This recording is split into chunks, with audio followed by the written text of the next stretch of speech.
നിക്ഷേപകരെ കണ്ണീർ കുടിപ്പിച്ച് മലപ്പുറം ജില്ലയിലെ തെന്നല സർവീസ് സഹകരണ ബാങ്ക്. നൂറുകണക്കിന് നിക്ഷേപകർ പണം തിരികെ ലഭിക്കാതെ പെരുവഴിയിലാണ്. നഷ്ടത്തിലാണെന്നു പറഞ്ഞ് കൈമലർത്തുകയാണ് മുസ്ലിം ലീഗ് ഭരിക്കുന്ന സഹകരണ ബാങ്ക് ഭരണസമിതി.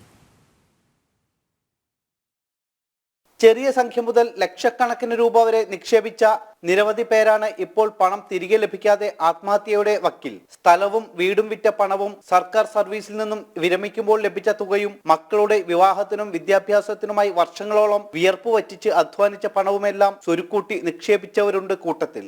നിക്ഷേപ തുക തിരികെ ചോദിക്കുമ്പോൾ നഷ്ടത്തിലാണെന്ന് പറഞ്ഞ് കണ്ണടയ്ക്കുന്നു ബാങ്ക് ഭരണാധികാരികൾ. ഫ്ലാറ്റിന് കൊടുക്കണം, ഇന്നൊന്നും എനിക്ക് വഴിയില്ല, കുട്ടികളോ ആരെങ്കിലും ഒക്കെ തന്നെ.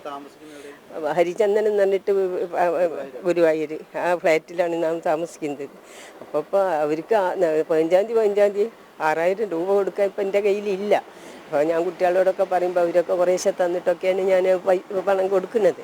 അപ്പോൾ അങ്ങനെയൊക്കെയുള്ള ഒരു മഹാവിഷമത്തിലും ചികിത്സിക്കാൻ പൈസ ഇല്ല, ഒന്നിനും എനിക്ക് പൈസ ഇല്ലാത്ത ഞാൻ സങ്കടപ്പെട്ടുകൊണ്ടിരിക്കുകയാണ്. 98 വർഷം സേവന പാരമ്പര്യമുള്ള ബാങ്ക് ലാഭത്തിലായിരുന്നു. എന്നാൽ ഭരണ നേതൃത്വത്തിന്റെ ക്രമക്കേടുകളും നിയമവിരുദ്ധമായി നൽകിയ ലോണുകളും തകർച്ചയിലെത്തിച്ചു. പതിറ്റാണ്ടുകളായി മുസ്ലിം ലീഗാണ് ബാങ്കിന്റെ ഭരണസമിതിയിൽ. ഇത് സാധാരണക്കാരായ ഒരുപാട് മനുഷ്യർ ജീവിത പ്രയാസങ്ങൾ അനുഭവിക്കുന്നവരാണ്.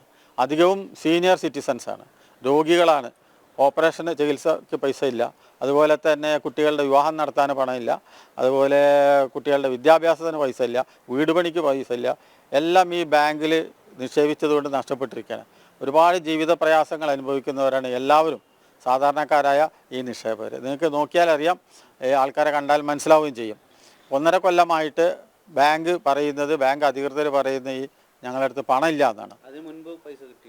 ഇടപാടുകൾ നടന്നിരുന്നു, ബാങ്ക് നഷ്ടത്തിലാണെന്ന വിവരം ഞങ്ങൾക്ക് പുറത്തറിയില്ലായിരുന്നു, അത് ഇവർ ഒളിച്ചു വെക്കുകയായിരുന്നു. മുഖ്യമന്ത്രി, പ്രതിപക്ഷ നേതാവ്, സഹകരണ മന്ത്രി, MP, MLA, Kerala bank director, ഇങ്ങനെ നിരവധി പേർക്ക് നിക്ഷേപകർ പരാതി നൽകിയിട്ടുണ്ട്. എന്നാൽ ഇന്നുവരെ നടപടിയൊന്നും ആയിട്ടില്ല. ഒരുപാട് നിക്ഷേപകരുടെ ജീവിതവും സ്വപ്നങ്ങളുമാണ് ഇവർ തല്ലിക്കെടുത്തിയത്. നിക്ഷേപിച്ച പണം തിരികെ ചോദിക്കുമ്പോൾ ബാങ്ക് അധികൃതർ കൈമലർത്തുന്നു. ക്യാമറമാൻ കൃഷ്ണകുമാറിനൊപ്പം ശിവദാസ് കന്മനം, ജനം, മലപ്പുറം.